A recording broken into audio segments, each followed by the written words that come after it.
Welcome to mission UP board. आज हम वैद्युत रसायन का वन शॉट रिवीजन करने वाले हैं। चलिए शुरू करते हैं, बिना समय गंवाए पूरा चैप्टर रिवाइज करते हैं। आज के हमारे 5 मुख्य पड़ाव हैं।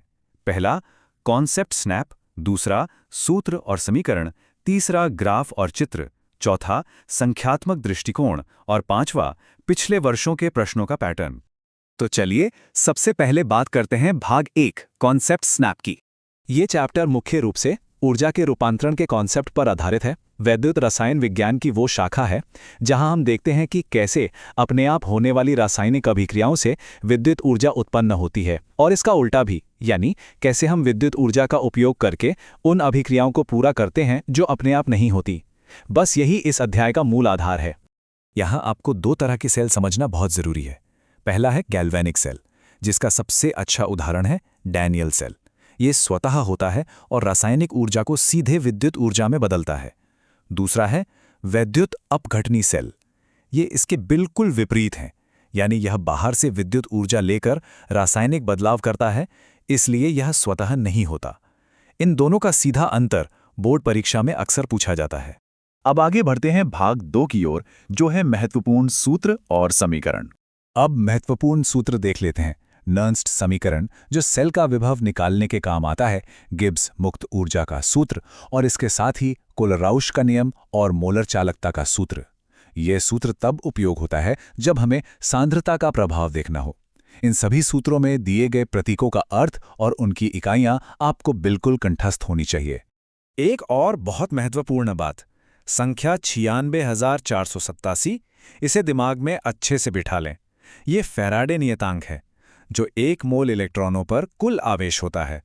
गणनाओं को आसान बनाने के लिए हम इसे अक्सर 96,500 भी मान लेते हैं। वैद्युत अपघटन का कोई भी न्यूमेरिकल हल करते समय ये संख्या आपको तुरंत याद आनी चाहिए। अब आते हैं भाग 3 पर, ग्राफ और महत्वपूर्ण चित्र। ये डैनियल सेल का चित्र है, जो गैल्वेनिक क्रिया को स्पष्ट रूप से दिखाता है।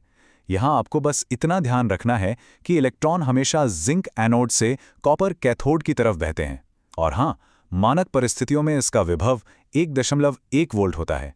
परीक्षा के लिए यह संरचना आपको बिल्कुल साफ साफ बनानी आनी चाहिए। और यह है मानक हाइड्रोजन इलेक्ट्रोड, जिसे हम SHE भी कहते हैं। अब इसका महत्व क्या है? इसका मानक विभव सभी तापमानों पर हमेशा 0 माना जाता है, और इसी का संदर्भ लेकर हम बाकी सभी इलेक्ट्रोड्स का विभव मापते हैं। इसके चित्र में प्लैटिनम इलेक्ट्रोड और हाइड्रोजन गैस के प्रवाह को सही से दर्शाना बेहद आवश्यक है। अब बढ़ते हैं भाग 4 की तरफ, जो है संख्यात्मक प्रश्न और उनके अनुप्रयोग। नर्न्स्ट समीकरण या किसी भी सूत्र पर आधारित न्यूमेरिकल को हल करने का एक सीधा सा तरीका है।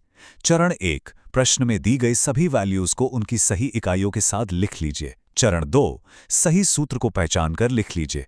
और चरण 3, सूत्र में मान रखकर सावधानी से गणना कीजिए।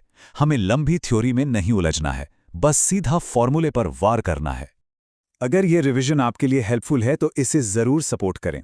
तो इस चैप्टर के सभी महत्वपूर्ण कॉन्सेप्ट्स, जैसे सेल के प्रकार, जरूरी फॉर्मूले, फैराडे नियतांक और डैनियल सेल के चित्र, हमने जल्दी से रिवाइज कर लिए हैं।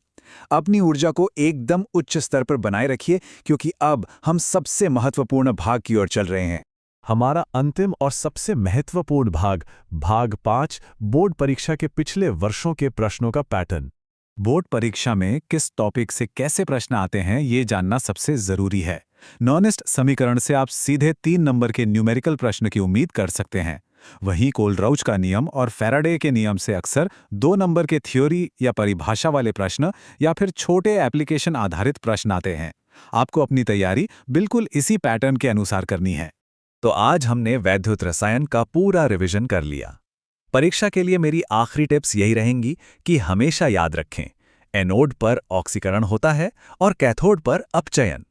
इसके अलावा लॉ की गणनाओं की अच्छे से प्रैक्टिस कर लें, और उत्तर के अंत में सही इकाइयां जैसे वोल्ट या कूलम्ब लिखना कभी ना भूलें। यही छोटी छोटी बातें आपको पूरे अंक दिलाती हैं। अब अंत में जाते जाते एक महत्वपूर्ण प्रश्न आपके लिए। अगर किसी रासायनिक अभिक्रिया में भाग लेने वाले पदार्थों की सांद्रता बढ़ा दी जाती है, तो नर्न्स्ट समीकरण के अनुसार सेल विभव पर इसका क्या प्रभाव पड़ेगा? इसका उत्तर खुद सोचिए और अपनी तैयारी को परखिए। ये कॉन्सेप्ट आपकी बोर्ड परीक्षा के लिए बहुत जरूरी है। परीक्षा के लिए आपको ढेरों शुभकामनाएं।